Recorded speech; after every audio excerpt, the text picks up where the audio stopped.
They called her Kael'yth the Unyielding, a name whispered in reverence or terror throughout the Virellian dominion, a species known for its rigid hierarchy and cold precision.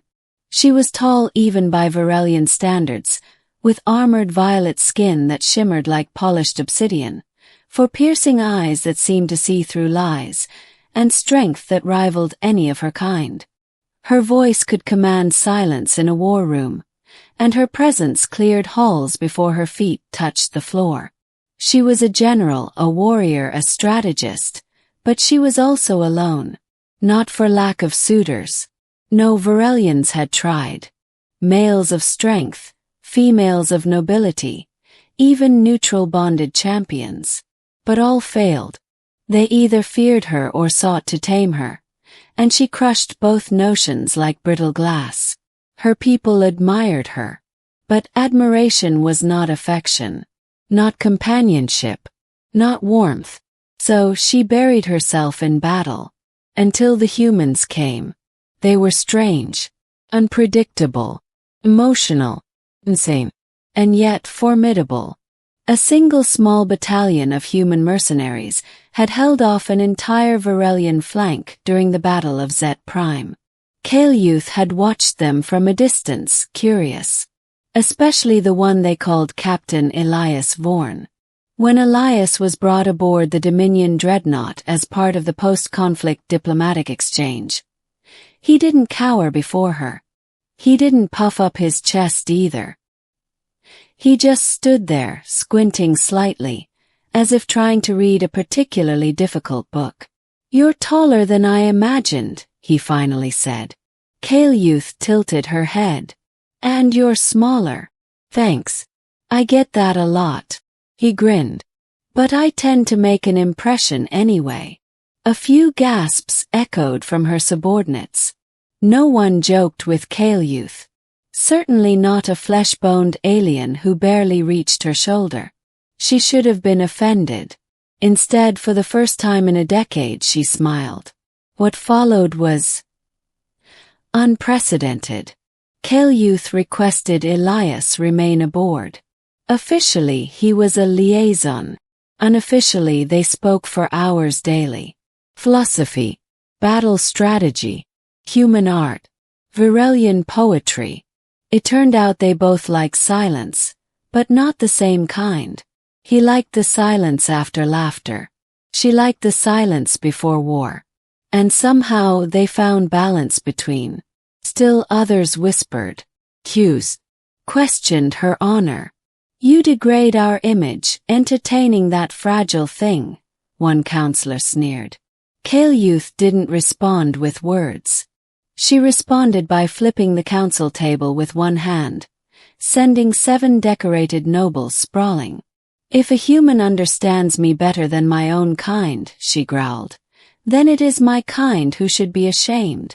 One night, Elias found her alone on the dreadnought's observation deck, watching a nebula swirl in solemn blues and golds. "I killed my first commander when I was 15, she said without looking at him. Elias leaned on the railing beside her. "On purpose." He hesitated. "The squad died. I survived. I was promoted." He nodded. "Sounds like a hell of a childhood." Kael'yth was quiet. Then, "Do you fear me?" "No," Elias said instantly. Then paused. "Well, yes, little. You could break me in half without trying." She looked at him, waiting. "But I'm more afraid of not being near you. That scares me worse." Her 4 eyes widened. No one had ever said something like that. Certainly not to her. She leaned down, her armored brow nearly touching his. Her breath was warm, her voice softer than war. "You are strange, Elias Vorn." He grinned. "You say that like it's a compliment." "It is." Their bond deepened. Low, careful, awkward, but real. He learned to read the flicker in her eyes when she was about to erupt in violence, and talk her down. She learned to understand his quiet moments weren't weakness, but strength in reflection. He sparred with her, even when it meant bruised ribs and bloodied lips. She learned to pull her punches, something she'd never done before. When other species mocked her for fraternizing with primitives, Elias offered to leave to protect her reputation. He snarled, "If my people believe power is shamed by softness, then they know neither." Trouble returned as it always did. The Srathian warbrood, a hive-minded species of crystalline predators, attacked a frontier colony. Kael'yth volunteered to lead the defense. High Command refused to send backup. "Let them come," she said. "We will show them that even the unbreakable can bleed." Elias, of course, insisted on going too. "You are a diplomat," she said, trying to push him away. "I'm also your partner," he replied, "and a damn good shot." She hesitated, then nodded. "Stay close." He smirked. "Always." The battle was chaos. Explosions, drones, shrieking mines tearing through their defenses. Kael'yth stood at the center of it all, roaring orders, her blades dancing, carving through enemies like fire through snow. But then the Srathian Prime descended, 10 stories tall, crystalline limbs burning with plasma, a monster designed to kill commanders. It struck her down in one blow, shattering her left arm. She roared in pain but refused to fall. "Fall back," she screamed. But Elias didn't run. He sprinted toward the monster. Teeny, insignificant, but brave. He leapt, climbing its side, planting charges, yelling, dodging its lashes. And when the Prime swatted him from the air, Kael'yth caught his falling body in one working arm, his blood already soaking her chest. The charges went off. The Prime shattered. They won. But Elias wasn't moving. Hours later in the medical bay, Kael'yth refused to leave his side. "His spine is fractured. His heart weak," the medic said softly.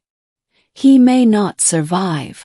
She stared at his broken body, pale and fragile. "He stepped up when others fled," she whispered. "He challenged me when others bowed.